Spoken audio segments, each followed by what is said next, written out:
Now we live in an interesting time. And this is why this topic is also very, very crucial. We live in an interesting time. At the end of that Second World War, in 1945, they thought the world had actually entered into an era of peace. As at the end of that Second World War, in 1945, they thought the world had entered into an era of peace. So they had the Cold War. But when the Cold War came to an end by 1991, people were happy that the world has finally entered into that era of peace. Peace for all time. That killing is not something we'll now be seeing in the movies.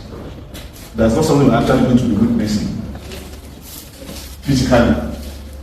This 21st century is one of the most violent in world history.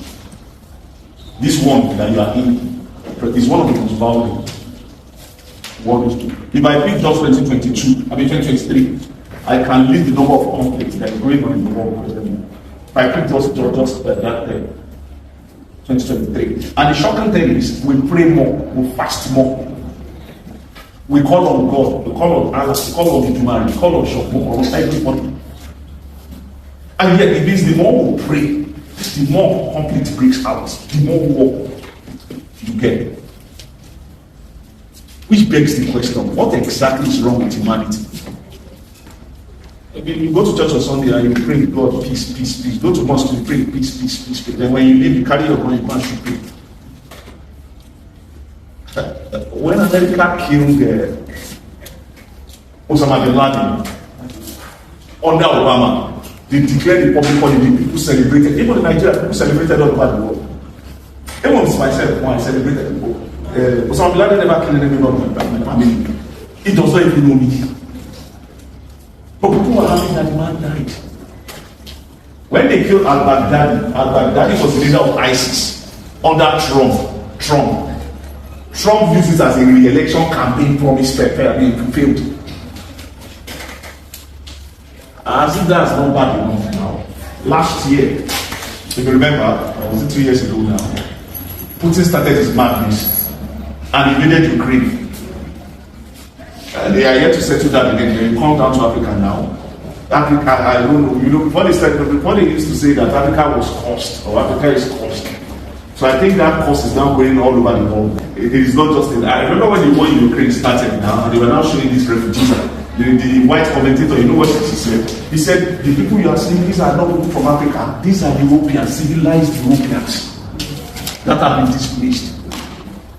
That this is the face of war in Europe, not in Africa. And in fact on that, they are taught this kind of thing has been consigned to Africa and not Europe. So that is the present case of that thing that they call international relation. So I said you have that of Ukraine, then I see that was not enough, then you come down to Africa, then you have Sudan. The Congo has been there since 1960. Those ones since 1960, they are still killing themselves till now. Then the one we're looking up to as the rest of Africa, Ethiopia started their own madness, they started killing themselves. Then West Africa got angry and we started the reign of coup d'etat all over the region. The Nigerians are not to take last now, then we started kidnapping, terrorism, it's unbelievable. In fact, one of the fastest growing industry in Nigeria is kidnapping. That is one of the, even children do it to their parents. Wives do it to their husband. And husbands do that thing to their wives. It's the fastest now in Nigeria. Forget about that thing that there is no you they are looking for. Anybody they pick, you shall have friends. And you have people that shall go online and say, if you don't see Shego, if you know any crowd, go fund me to contribute money. Shego used to be there. People will not be talking about you. You used to be a nice guy. When I have no money, give me. When I do not answer questions, when I want to give me the answer to that question. That is the way the world is now. I mean, when you talk about your poverty, intergenerational presently, you can become rich overnight. Remember that wonderful lady that said she woke up around 4 to cook for the husband?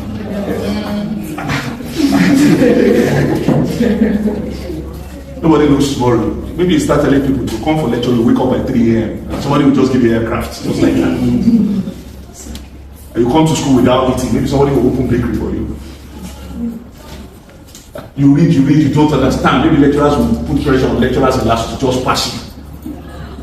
In fact, maybe you should not even come for exams and the rest of the song. No, what is a crazy place? In international relations that has now gone, 100 level, I told you about this thing called international relations. I said there are two facets to it.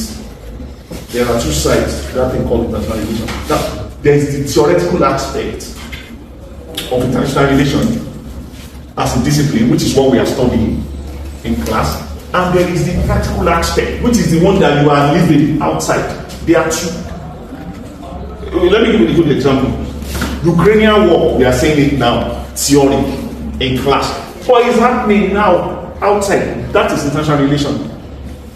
So international relation is those textbooks. It's something you are living within, you are experiencing as an individual. That is the beauty of that course. I said there is the theoretical aspect, the teaching aspect, the class aspect, which is what we are now doing in this class, which is what you are used to. But as we are teaching it now, then there is now the practical aspect, the one that is outside. I talked about Ukraine. They are still killing in Ukraine. I still read something about Ukraine yesterday. You talk about Sudan, they are still killing now in Sudan. And they still call that stuff that. I mentioned kidnapping. I forgot it. Oh, sorry. Kidnapping is not local. It's transnational. They kidnap people and take them to Chad. They kidnap them and take them to Niger. They kidnap people and take them to Benin Republic. When we talk about it in class, you have the physical, the theoretical, and you have the practical. Not them, they are important. So as we are studying international relations,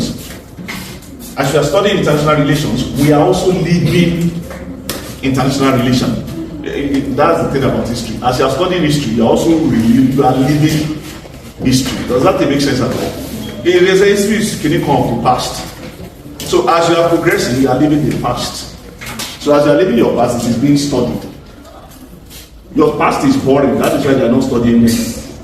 If somebody comes into class and I've left the class, they drop grade in the air, you are historical. And that is history. That is. Imagine maybe Lawa walks into class and you stand and you slap him.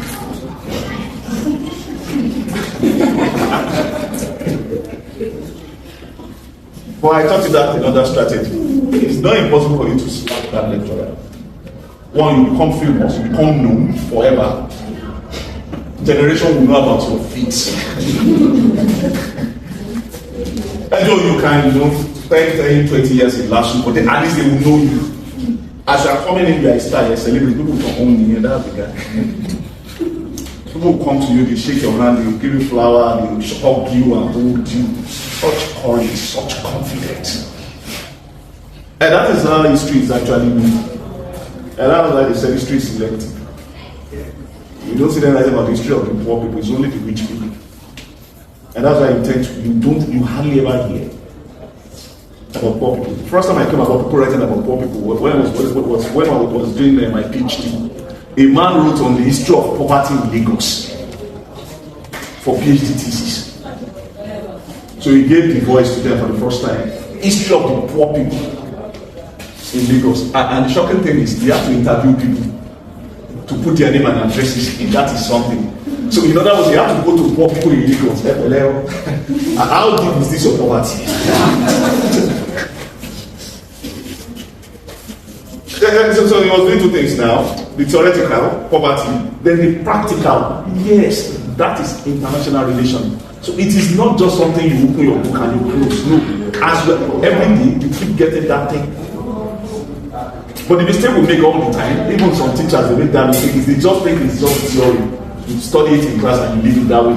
No, we teach you in class for you to be able to apply it to what is going on outside. Oh, what that man said about war. Okay, that is what is going on. Yeah. No, as we was fighting at Yanova, that is not war. Based on what that person has actually explained. No, there is no peace in Nigeria. Based on that explanation, that is the theory. They are now marrying it with the practical. And so that's why this topic is contemporary.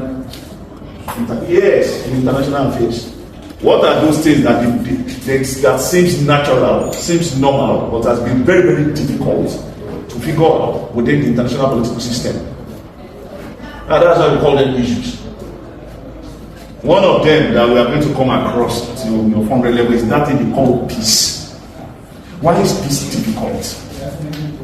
Peace. Two people are fighting, separate them. Why is that? They don't fight. Must you fight? Must you hate? The genesis of the storm between the Israelis and the Palestinians now is because they have no peace. Why can't they have peace?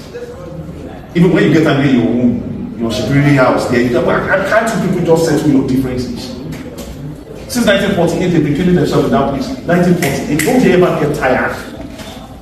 And when they say since 1948, think, that means the father started it, he died, gave it to the son started it, he died, gave it to his own son. So they kept passing that thing, that aggression from generation to generation.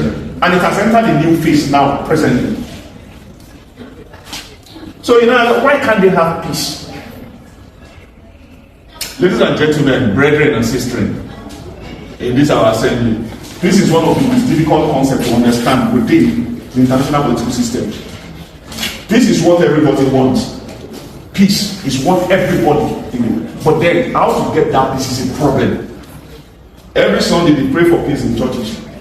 Every Sunday, mosque pray for peace. Everybody wants peace. But peace is an issue. The first problem is, what is peace? If I ask you that question, just take a moment, just think. A minute of silence, think, what is peace? Just think about it. Peace. All the days you've been around, when they give birth to you, they've always been saying you'll be peaceful. When you're going to primary school, don't fight, be peaceful. Secondary school, the same. University, mind your business, be peaceful. Now think, this level, what is peace? Does that even make any sense?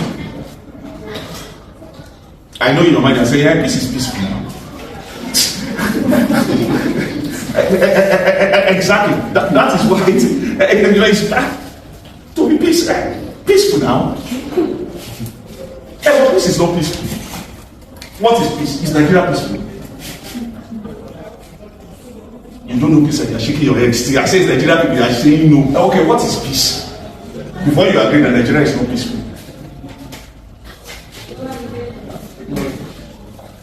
Peace is one of the most sought after commodity within the international political system. But people don't know what peace is. In fact, you just demonstrated your ignorance and that you don't know what peace is. And yet, this Sunday, you are still going to pray for peace. And on Friday, you're still going to pray for the same peace. And your parents will pray in their houses for your peace. But what is peace? Israel and the Palestinians since 1948, they said they've been looking for peace. In your mind, you say, peace. Don't fight now. Must you fight it? What did the Bible say? They slap your left, then don't turn the right. Let them slap. And they turn the right, you're still enjoying it. Turn the left again. Let them slap the thing. And since it's peace now, eventually the man slapping you will get tired and say, oh, go. This slapping thing is even pain in my hand. And there will be no conflict. Is that your definition of peace? America created the bomb. And I love the name they gave to that bomb. They created the bomb now that can destroy houses, that can destroy generations. You know what they gave to that bomb? They call it the peacemaker. The name of that bomb is the peace maker.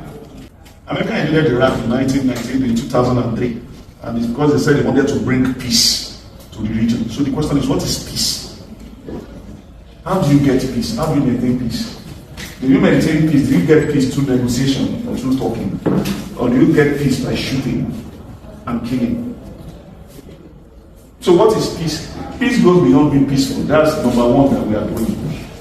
And this thing called peace, what is peace? It's an issue. Peace will make the world a greater, better place, a beautiful place, and the rest of the something. But then, peace is elusive. Nigeria became independent in 1960. I don't know if you can remember. And I asked you, is Nigeria peaceful? You were not around this December. What they did in Plateau State, Christmas. Were you around? Were you Nigerians? Were you alive? Did you know what they did in Plateau State? No, they didn't just celebrate the birthday of Jesus and the resurrection or anything. You didn't know what they did in Plateau State. Huh? So what? Burnt their house. Burnt the house, okay. If the house is better, if they burn your house, you can always rebuild the house. They slaughtered people. Not killed, I said they slaughtered. It became an international news. The UN will even carry it, everybody carried it. They slaughtered. Christmas was meant to be peaceful. And New Year. Boko Haram, those wonderful guys. At the beginning, they used to respect Ramadan. When there is Ramadan, they don't kill people. So to show that they are real good original Muslims. 2, they don't ever target mosque. No, if you run to mosque, you are safe. Then once it's Ramadan now, or the death of Muhammad or something, they don't kill. Very nice religious set of human. And that was in the beginning. It was God that saved the Sultan of Sokoto in the mosque. And the man went to pray and he sent suicide bomber to the midst of prayers to kill them. In fact, it is during Ramadan that Boko Haram kills a lot. Because during Ramadan, when you are defenseless now, you can't pray with knife and gun now. You put everything down, you do like this. So that means you are defenseless and vulnerable. So that is why peace is one of the interesting topics we are going to be talking about. Please, can I continue? As you are now surprised that peace is not a commodity that we are all interested in, that people want peace. And we keep asking that question, why is peace that elusive? Why is peace that difficult? Why is peace elusive? Or could it be we don't even understand what peace is? Because I asked you now, you've not given me any answer of what peace is. If you like, Google it, you can't get the answer. Yes, exactly. Because I've told you, your best bet is to explain. Looking for definition will not help you. Definition of peace you get most times online is peace is when something is peaceful. So what is the peace that is peaceful? The greatest mistake you can make is you pray for peace that is like a river. Which only a river is peaceful? Or the other one they call peace of the graveyard. Is a graveyard peaceful? Is that kind of peace you want in your life? Peace of graveyard, where you have maggots, where you have smell, where you have broken tombs, where you have no wheat, where you have skeletons. That's what you call peace when you try to define it. Number 1 is introduction, which is what I've been wasting time to do. Number 2, yes, which is the topic that I found interesting, is the state. Number 3 or 4 now. States. Then number 4, you have globalization. Then 5, you have power. 6, human rights. Human rights is an interesting topic that we're actually going to be talking about. And there's another one too that we have to talk about, whether you like it or not. That thing they call sustainable development. Sustainable development is a key issue. It's an important issue. Then we are going to be looking at democracy. Yes, democracy. Is democracy the best in the world? Democracy. Yes, everybody should be democratic. Everybody wants to be democratic. Why democracy? Why not autocracy? Why not totalitarianism? Why not plutocracy? Even in fact, what they say we have in Nigeria is kleptocracy. Do you know kleptocracy? You know, when they call you a kleptomaniac, you don't even know a kleptomaniac. No. Stealing is not, say, you are stealing because you are hungry. It's different from you are stealing and you don't have anything, you are just stealing. No, there are 2 different things. Don't get it wrong. You are 4.59 and you are still carrying textbooks in exam to cheat. Yoruba will say, oh, why? It's not ordinary. You just say it's not ordinary. I mean, 4.59 and then you never cheated from 100 to 400. The last paper was when you now carry. It's the same with that thing, kleptomaniac. You know what they call Nigeria kleptocracy. Yeah, I'll give you a good example. People steal money. If you are still stealing thousands, it's understandable. We know it's your poverty. That's why you're stealing thousands. If you are still stealing millions, well, it's still understandable. Land is expensive, car is expensive, so we don't. But we're not going to multi-billion. Then we know there's a problem somewhere, small. We now know it's not for your subsistence. It's not because you want to pay school fees, or you want to pay house rent, or you want to buy a car. Then you are now stealing for something else that is not explainable. When you now leave millions, then you are now stealing billions. Then that means you are cost. And I will explain why. Now, if you steal a billion naira, and I'm not trying to insult you, you cannot explain. You cannot finish a billion naira. Even if you want to spend it on a daily basis, you can't finish a billion naira. You build the house, you stay. You cannot finish. A billion naira is Nigeria's population in 5 places. Yeah, it's that big money. A billion naira is Nigeria's population in 5 places. If you are assuming that we are 200 million. So a billion is made up of just 500 million. So one person stealing 1 billion, and you can see how big you're stealing Nigeria's population 5 times.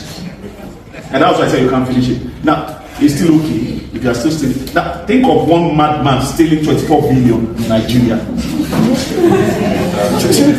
just do the calculation. No, you're trying to do that calculation. Just one person stealing 12 billion. One human being stealing 12 billion. So the question that comes about, what will he do with this money? Yeah, that is the question. There was one nonsense man at Mera, I remember, from Badagry. I keep forgetting his name. That's because I was one of those that ever caused him, because we suffered with this road for more than 12 years. This guy stole in excess of 12 billion naira. He's from Badagry. This road is not motorable. If he has used 500 million, he would have done it, and we will be the one shouting, leave him, if he's not the only thief, he's not the only thief.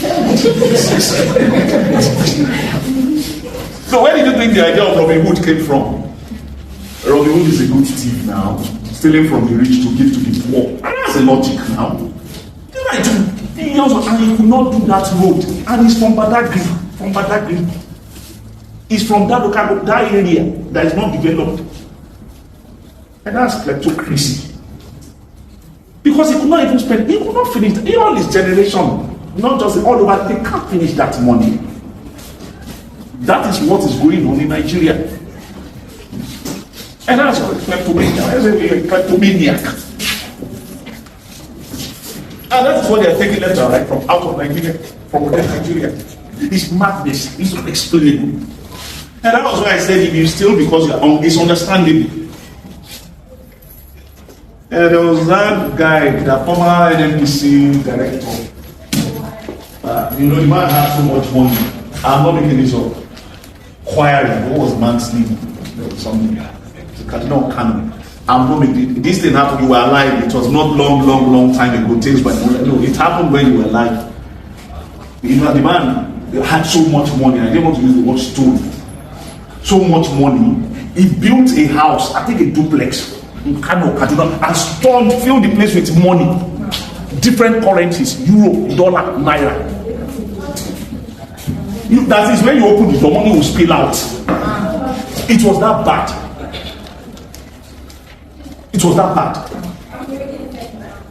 He had so much, he could not even keep it in banks. That means he built a house and just put the guard there.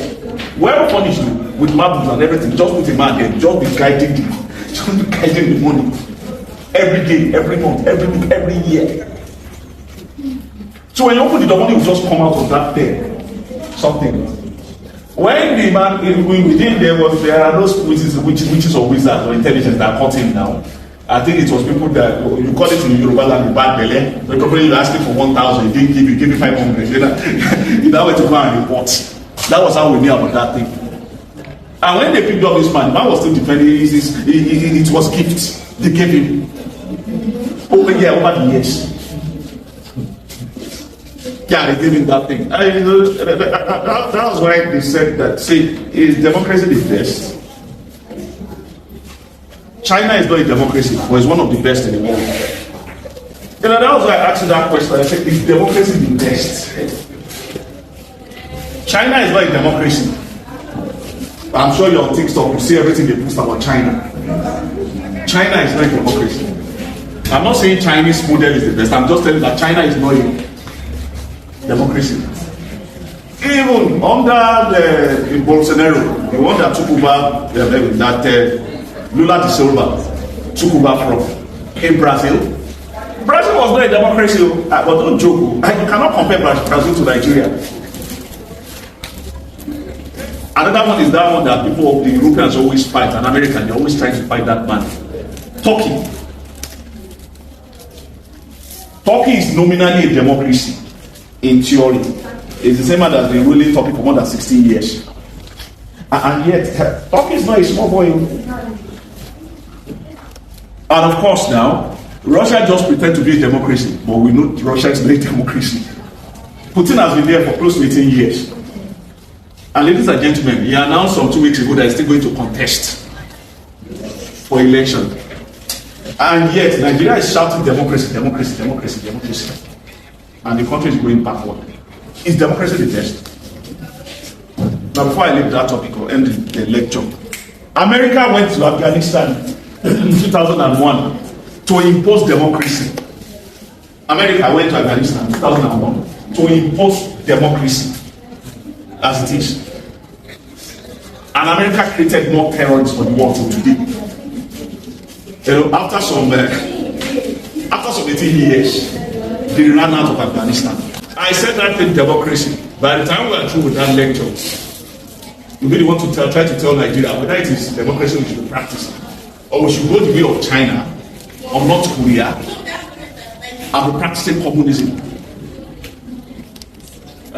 You know, in China, there is a price for corruption. In China, it's not about taking anybody, any MFA to court or taking them. No, it's a bullet to the head. I don't know, the Chinese are wonderful people. There was one guy, you know, I can't just pronounce their name properly. He was the head of Interpol. Interpol is international police. Headquarters of Interpol is in France. And the guy was a Chinese citizen. I understand now.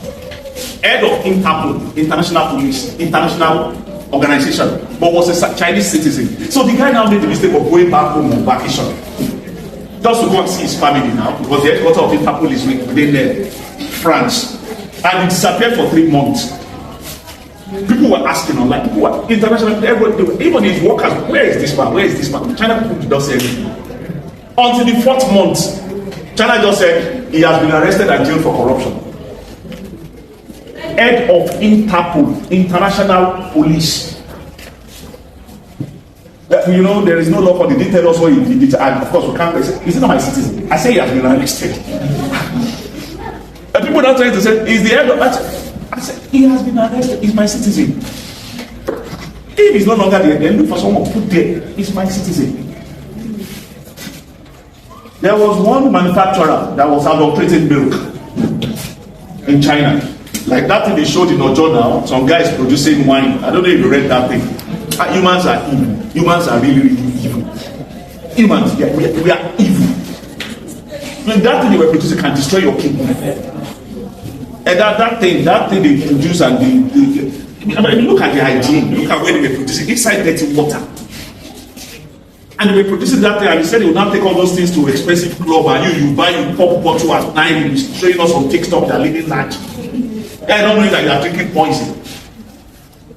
So in China, this man produced adulterated milk, and I think they said about maybe 15 infants died, 15 children died. They killed him. They didn't even do all this long cut thing. They just picked the owner, and they killed him immediately.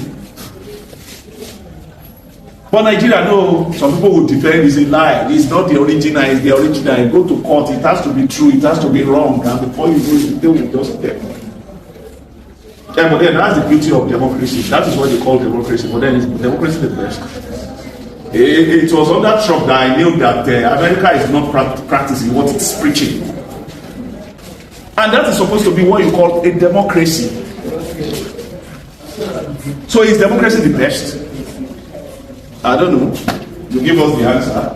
By the time we are through with that lecture, because you know democracy came back to Nigeria in 1999, and we thought we were entered into an El Dorado, the dawn of a new thing, and rest of the something. Now Nigerians are jittery. You know why we are jittery? Because of what happened in Nigeria and Chad, Mali, and like they say, it could be you, it could be us. Yeah, so the people have said, no, the reason why they are getting all those things around is because democracy has failed to deliver on the dividend of democracy. Economist wrote an article on Sunday, I mean Saturday, about Nigeria. He said kidnapping is now all over the streets in Nigeria. And before, Abuja used to be the safest. But when I knew we were in problem, we had problem with kidnapping, was last year. When terrorists or bandits went to the NDA. NDA is meant to be the creme la de creme or creme de la creme. NDA, Nigerian Defense Academy, where they train generals, captains, people that lead the war, that protect Nigeria. Bandits went to NDA, went to their quarters and kidnapped the captain at Ebejo.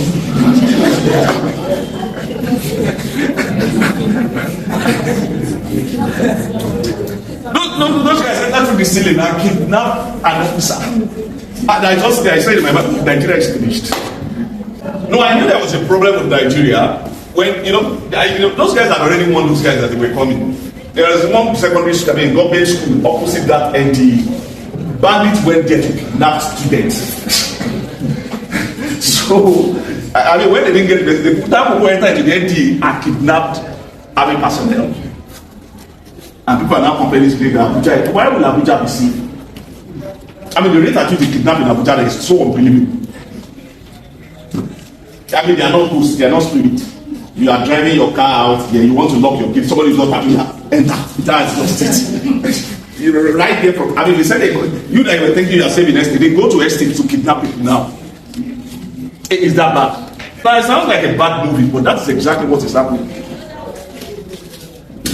And that is why that thing is an issue. That is why you keep hearing that some countries are no longer going, they are now reverting, retrograding, going back from being democratic. That's why in Nigeria, when they had that coup d'etat, people clap, people applauded, it's the best. That they are tired. Democracy gave them France and all these other foreigners, and they are just extorting them.